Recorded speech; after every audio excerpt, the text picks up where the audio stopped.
We're left with no choice but to prep for next season, which we're already chasing up because of the disaster.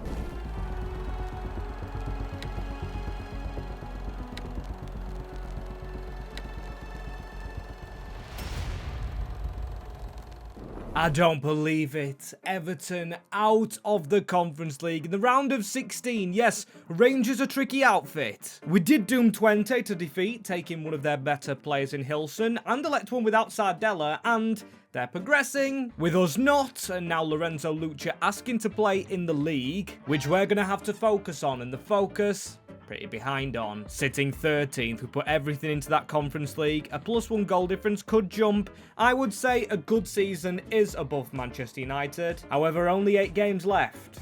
Games in hand over Nottingham Forest and Brentford, the likes. But if we're to chase Conference League again, A, I want to make sure we win it, and B, well, I do think our team is better. We've got 4 players under 80 rated, all on 79. We've signed a lot of backup decent players like Lucha, like Hilson, Sardella, Irie and Brasco, who asked for more game time. Plus, we've got youth coming through on Everton. So this season, despite failure, huge failure not winning the Conference League, is kind of successful in its own way. As we've got more youth players coming through, I literally just promoted one in, this man Bruno Corona.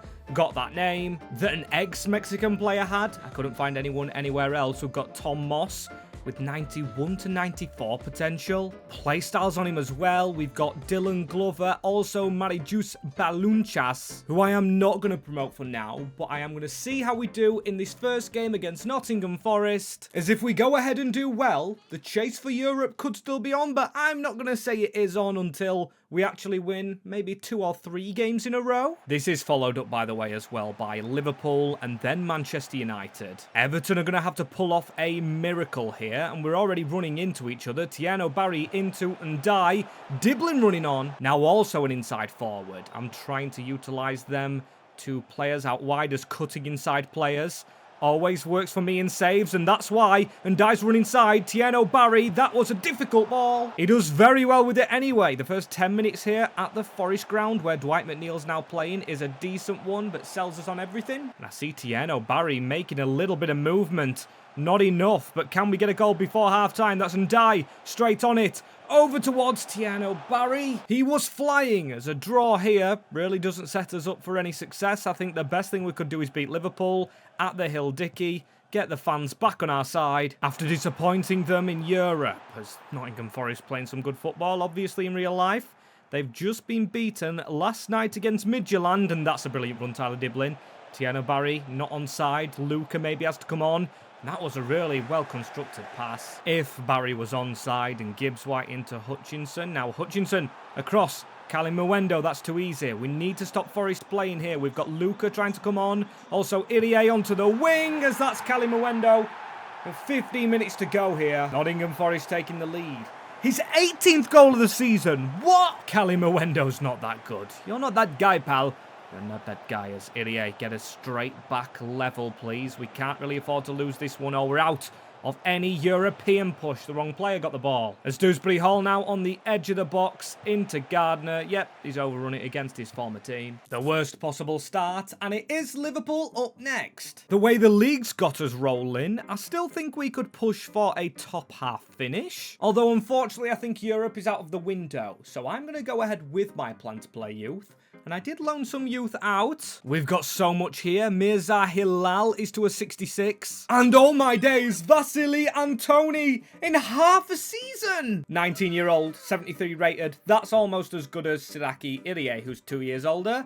Kind of making me regret making that signing. I think what I've got to do is put the left footer now on the left-hand side. Make sure when Antony does come back, we've got a player at either side. But also, we've got other youth like Boubacar, Ubek. He's not that bad, so we could sell some youth players on to make some money in the future for future seasons to get better players for the first team. Seriously, look how much youth we have. Jack Burns isn't bad himself, and Will Rutherford isn't as good as Jack Rutherford from the Grimsby save. And this is the point in the video where I do mention the sponsor, Chunk Fudge. It's on the kit, sponsor of the channel.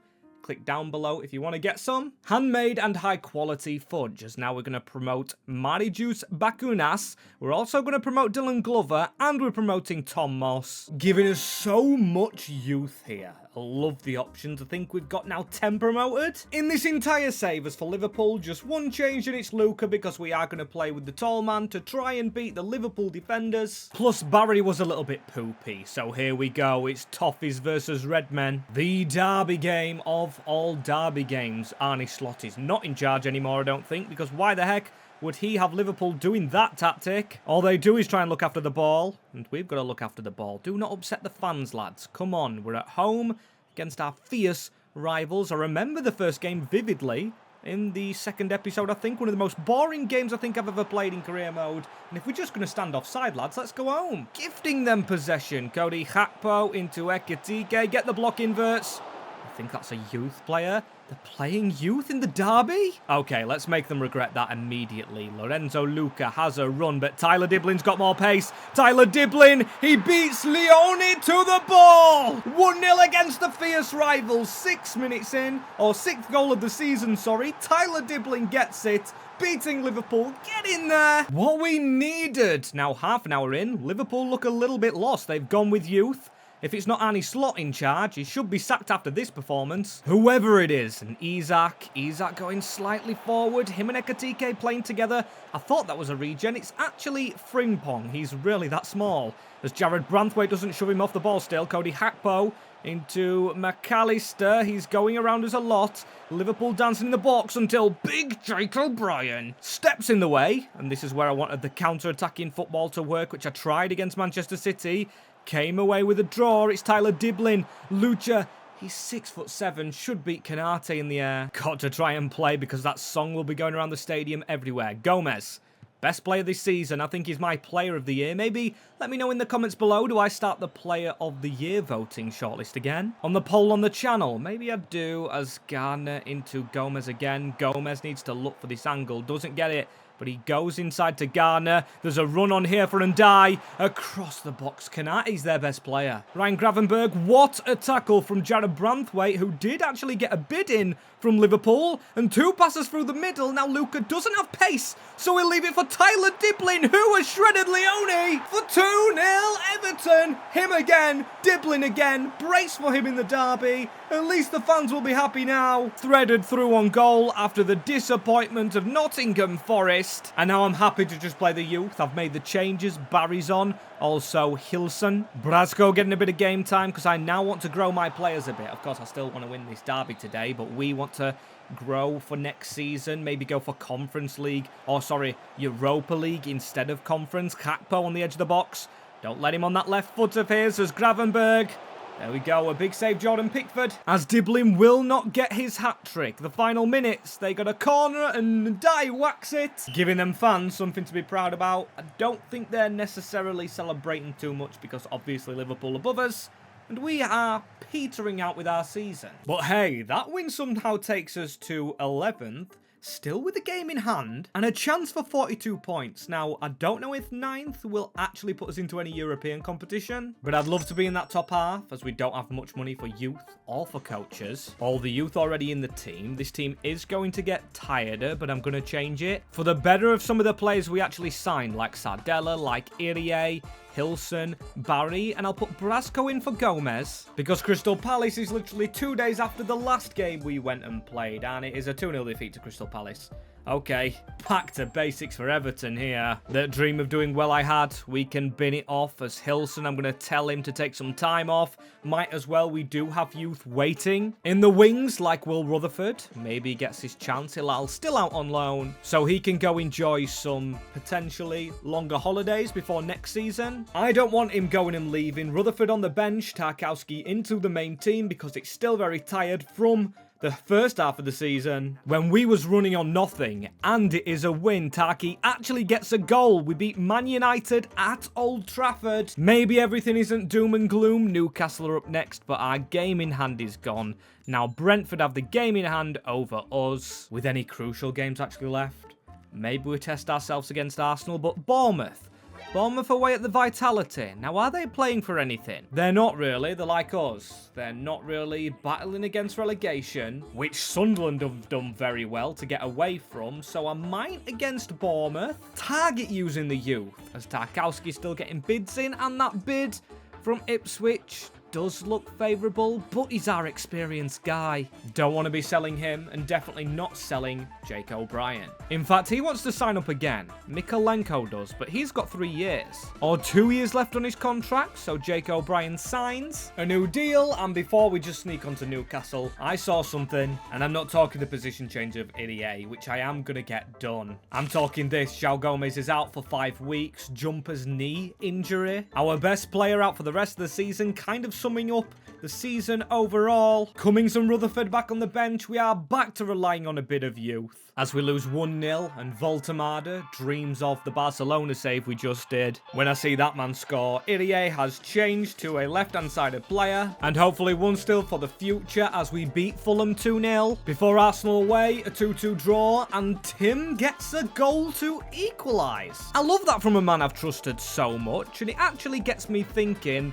with Tim potentially replaced next season, yes, he's 23, but defence needs to be worked upon. Plus, we've got Sardella on the right, maybe O'Brien moves centrally, and maybe that does mean the end of Tarkowski, even as a substitute. And yes, I know I went a little bit wrong last season or this season, with the selling. But Tarkowski, an offer from Birmingham. It just makes sense, as nothing's done to improve, Jordan Pickford says. I'm glad he's getting impatient, because I am too. Next season, we've got to be up there. So I'm going to put Pons into place to get up there. O'Brien's going to be a centre-back, if that works out for him. And I think I'm going to work on a right-back. Maybe still a bit better than Sardella. Go out there and get a quality one, which would fit David Moyes. And then we'd look a little bit like this. Maybe O'Brien does play centrally for this game. Him and Jared Branthwaite could make a brilliant partnership. Mykolenko could still be replaced.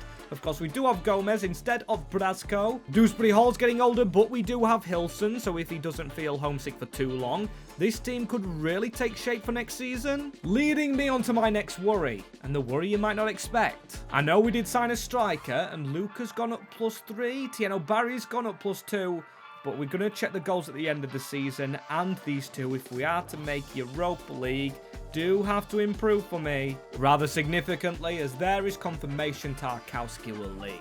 So I think, yeah, I actually changed this team, but I'm going to change it back, give some players their final appearance. Risking a weaker lineup, we've got Asnu, we've got Keane saying his final goodbyes, Tarkowski being the captain as well, Sardella actually coming in, we've got Brasco, Luca, Irie, and then more youth.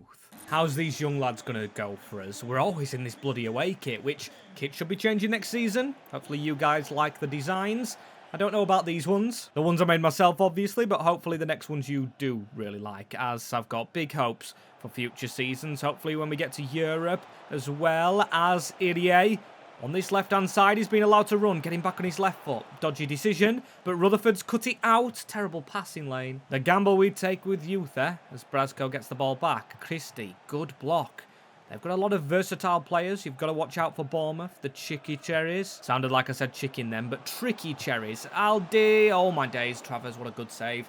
He's playing for his backup position next season. Still unsure on him, as Asnu. He might be gone, actually, Asnu as well as the others. I thought his rating would actually skyrocket more than it has done. You can see he's a little bit unconfident, and Sardella playing both right back and left back. I think he's better cover than him, especially when we get another in that position. Win the ball back here through Burns. What can Burns do right here? Another player named after a Grimsby player, as that is a brilliant chip over to Rutherford. Luca, it almost fell for him. Hang about though, we've won a penalty. I'm guessing it's from a handball. Jimenez, it's hit his hand. They're dummying to go to the right, so guess what? I am going to go to the right. Luch his penalty save. That double bluff didn't work. We'll pass it short into Brasco here, and it is Rutherford around the block. Brasco into the middle. Michael Keane. Could you imagine Michael Keane scoring? Tarky, though, get the ball recycled. We can win this. A lot of added time in the first half. I think that might be from the penalty. I need to fix the 10-minute glitch, as Irie, he's offside anyway. And there's more of it on the bench if we want to use it, but here goes Burns again. He's against Christie out of position a little bit. Rutherford, give that ball through. You've got to be quicker with that passing, mate. This isn't a Kinski substitution, but I'm going to take him off because he's really struggled. For Hilson, who is another player who's young himself and has shown a bit of promise. If we had to replace Dewsbury Hall next season, he's probably going to be the man, as Burns turns into Luca, and Burns isn't struggling like the cam we've taken off. He's missed a penalty, and he's responded with his 8th of the season, which I do think kind of shows how weak he's been at points, as Scott gives it out onto the wing. Irie does whip a ball in there, and that is a brilliant header from Adley. If you're going to concede a goal, you concede them like that one there. Unsavable. Unsavable. Because I wanted this game to highlight the problems potentially before going into next season. But that's not a problem. That's just a brilliant goal. And Luca, could he turn provider a man at the back post there? He was trying to reverse it behind the defender. With Irie winning the ball back. Good work from our winger. And now Burns, he shredded his man straight away. Burns into the box. Putting it up, maybe another penalty? Approaching the dying embers of this game now. Trufair going around us with ease, but Bradowsko wins it back again. That's a good ball into Hilson, and now it's back onto Burns. If he could get a goal himself and potentially the winner. Oh, that was his chance to be the hero. He's been brilliant as well all game. But if we could do it from the corner, if it's Michael Keane or Tarkowski, I think it was Tarkowski actually jumping with the header to try and win it, that would have been class, as it's his final Everton goodbye. I bet it's all emotional, same as Michael Keane, as that's the wraps. Season done and dusted, so we're going to round it out really quickly. Before heading into our third, right, we finished 12th, definitely not the best season at all. However, it's not embarrassing, we could have finished a lot lower. We were in a relegation battle in January, and the FA Cup. It is won by Arsenal. We did very well against them this season. They also win the Carabao in a North London derby, and a repeat of the final that Man City won in real life for the Champions League, as Galatasaray win the Europa. The bloody Rangers don't go on to win it, so we can't even brag about beating the eventual winners in the Conference League. Upsetting. Our best player at the club, potentially the best player in real life, rating-wise. James Gardner is on top, with I think him. I'm going to go and die. Definitely João Gomez. And Tyler Diblin as all nominees for the Player of the Season. Let me know in the comments, should the Player of the Season as well potentially get a rating boost? If they get voted Player of the Season, that's something I'm willing to do in the comments. If you guys go along with it, with Illiman and Dye actually carrying this team, and this is the problem that I sensed, I said about strikers. Luca and Barry, yes, have shared some game time. But when your youngsters only got 6 goals, your other ones got 9, and there's 3 midfielders above them, you know something has to change here at the Toffees.